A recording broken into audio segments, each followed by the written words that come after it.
You guys, they made a second Mortal Kombat movie, and it is better than the first one in almost every way, and still not the kind of great video game movie that's gonna win over people who don't know what Mortal Kombat is. I'm gonna just do a quick review here. I'm not gonna spoil anything, except for stuff that is in the trailers, like which characters are there, but even that I'll be pretty light on. However, compared to the first one of these, most of the characters in this movie are main Mortal Kombat characters. After rewatching the first one, it felt very clear that they were saving a lot of main characters for the future. Because sure, the first Mortal Kombat movie has Raiden, Liu Kang, Sonya Blade, Jax. Those are some pretty important Mortal Kombat characters, but it is missing a couple of very important ones that show up here, and I think while it's not necessarily all this franchise needed, because I think there's other parts of it that improved, it becomes very clear by about halfway through the movie, maybe even earlier than that for some people, that this first movie was really missing a Johnny Cage type. They try to fill that gap in the first movie with two characters. Obviously, you have everyone's favorite character, Cole Young. He's your POV character in Mortal Kombat 1. So he doesn't know what's going on, he needs to have things explained to him, and he has the arc over the first movie. Then on the other side, you've got Kano. But the problem with Cole is, he takes everything pretty seriously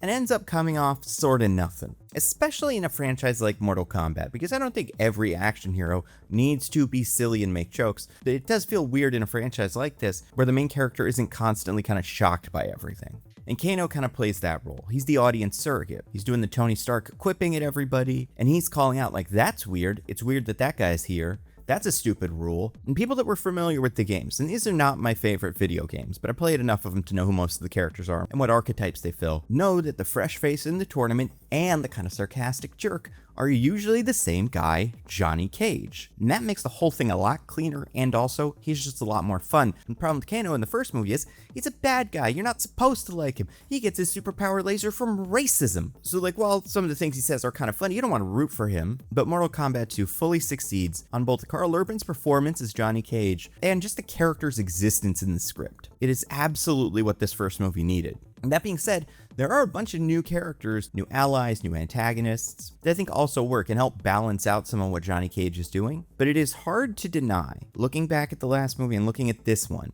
that is not the biggest shift, and that ends up making a lot of difference. The other big difference that people who did like the first movie still were kind of bugged by was the fact that there was no tournament. Mortal Kombat is a very specific tournament between two realms, and it is a tournament of one-on-one fights to the death. So it's weird that the first Mortal Kombat movie just doesn't do that. Characters talk about the tournament, they get ready for the tournament, but there is no tournament. And you lose some of the fun of a tournament story where you're seeing these different matchups and you're like, oh no, this guy's matched up against this guy, he's probably gonna lose. Or ooh, this guy gets to fight this guy and they hate each other. Or ooh, these two guys are friends and they have to fight. There's a lot of things that happen in tournament arcs. People are very familiar with them from anime. Doesn't have to be fighting anime either, like Yu-Gi-Oh! Did this every so often. You can get a lot of drama from that. Because the first Mortal Kombat movie did not feature a tournament, it felt sorta aimless. Bad guys were just showing up and fighting and then disappearing and fighting again and trying to get souls, but it helps when these movies have something clear to focus on, and the tournament is that. So those are the two things that I think the first movie didn't do well that this new movie does really well. There's a lot of things that are very similar. Most of the main characters are back. It looks better, for sure. I still do not love the look of these movies, but I think that is just a me thing as opposed to a movie thing. There are two fights in this movie that I think I really liked that stood out to me as really fun fights. One of them is fun because of the circumstances of it, and because of how the characters that are fighting actually fight, because it's kind of surprising. But the other one, because it's the only one of these that's shot just in the light of day, and it looks so much better than all the rest of them. Most of these fight scenes are set in what are essentially the stages and what I'm assuming is Mortal Kombat 2. They look perfect. There's shots where the camera zooms out so that one guy's on one side of the screen, the other guy's on the other side of the screen. It's like you're playing the video game. And I think where this is going to win over a lot of people, even people that liked the first one but didn't feel like it really worked for them, is that this movie goes to lengths to nail some things from the video games. And on one hand, a movie should be a movie, it should be its own thing, sure. And I think it does kind of stand on its own. However, what's the point of making one of these movies if you're not having some fun and you're not doing the things from the game? Because that is what's so iconic about the game. Same way the characters, what's iconic. It'd be weird if you didn't have the characters. It's like that here. If you know which characters are in this movie and you have played the games before, you could probably make a list of moves, things people say, finishers, and I would say a good chunk of those, at least 3/4 of them, will get hit throughout the movie. Because listen, it does feel like this movie is not trying to be a crossover hit. I'm sure it would love to be, but it is very much an R-rated movie for fans. At one point, there's a cameo that is so inside that even I didn't realize it until I heard people around me start saying who it was. Which, if you're like, is that a spoiler? No, because it's in most of the trailers. Also, it doesn't matter. But it's that kind of thing. Sometimes you want to see the greatest action movie ever made. Sometimes you want to see Mad Max Fury Road. But sometimes you want to see Mortal Kombat. And if you want to watch a movie where the characters in the movie all do and say the things Mortal Kombat guys say with a story that works, it's not complicated. It's a little more complicated than some of the games. Although some of the games are pretty complicated because they have to kind of finagle ways for all of the characters to fight. And you're like, these two characters wouldn't fight. And they have to come up with reasons. But while there is a tournament, there's also a narrative that we're following. But yeah, I'd say the highlight of the movie is Johnny Cage. Karl Urban's perfect. As far as the returning characters go, mostly fine. I don't have incredibly strong feelings about Sonya Blade or Jax. Raiden was fine. Liu Kang actually was pretty good. Liu Kang fans, I think, will feel better about this version of Liu Kang. Not that the first one was bad, but it felt like Liu Kang at 80%. And now we are at full 100% Liu Kang, which I guess is kind of the problem with the first one, right? It's a little bit of a Surf Dracula, where instead of starting doing the fun thing, everybody has to earn their stuff. They have to earn their superpowers. They have to earn their outfits, so that by the next movie, they'll be ready for the Mortal Kombat. And while sometimes that works, in other situations, a lot of times it feels like we'll just do the cool thing. But I feel like Ludi Lin's Liu Kang worked really well here. I would say Martin Ford, the dude who plays Shao Kahn, cool, scary dude. The main new additions, though, are Kitana, played by Adeline Rudolph, and Jade, played by Tati Gabrielle. I think they're both fine. Kitana gets some great action scenes, which I think is important because she has a core Mortal Kombat character. She is important. And I think if they messed her up, it would be a failure, but they didn't, so that's good. I will say the thing that shocked me the most coming out of this movie was that I liked Cole Young. I was finally like, oh, this character's cool. I don't think it was a good idea to make him the protagonist of the first movie. I still think Johnny Cage probably would have worked better. But when the movie isn't focusing on Cole Young and the whole story isn't kind of about him, what Louis Tan is able to do, fight choreography-wise, is great. And I think the character is fun and cool. He's just maybe not protagonist material. Same way that a lot of these guys aren't protagonist material. Not Louis Tan, but the characters themselves. Kano can't be the main character of this movie. There was one character that I really liked that I was not expecting to like. Maybe I'll explain why on a podcast or something. I do a podcast called Mostly Nitpicking, where me and my co-host DJ and Diggins pick apart a piece of pop culture by looking exclusively at the details.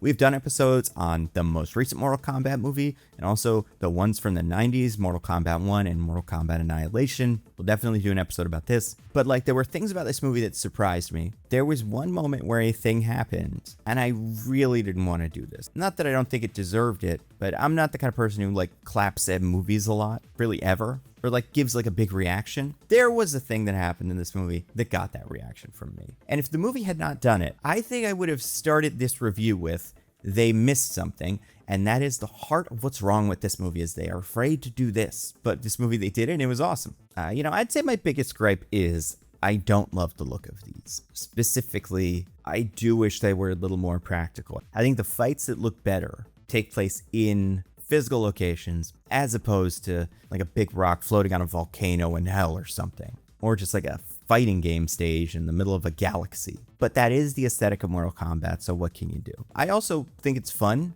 whenever a movie makes fake movies within its movie, especially ones that are taking shots at a specific genre. I think this movie works best when it is taking itself the least seriously. And I think that's why Johnny Cage has been such a fun character in the Mortal Kombat franchise. He can't be the only character, but you do kind of need him the same way you need a Han Solo character in a Star Wars movie. I'll say my one small criticism here, Karl Urban, I think, is doing a great job here. Pretty much everything. It's very funny. I'm sure he did some practical fight work and it looks good. We just let him be from New Zealand or Australia or whatever we want to do. I know he's from New Zealand, but if you want to have him be a parody of a Hemsworth brother or something, you can do that. Because I think obviously Karl Urban has a solid New Zealand accent. It's where he's from. I assume he can also do Australian. And then most of what we see him do is English, right? That's Lord of the Rings. That's The Boys.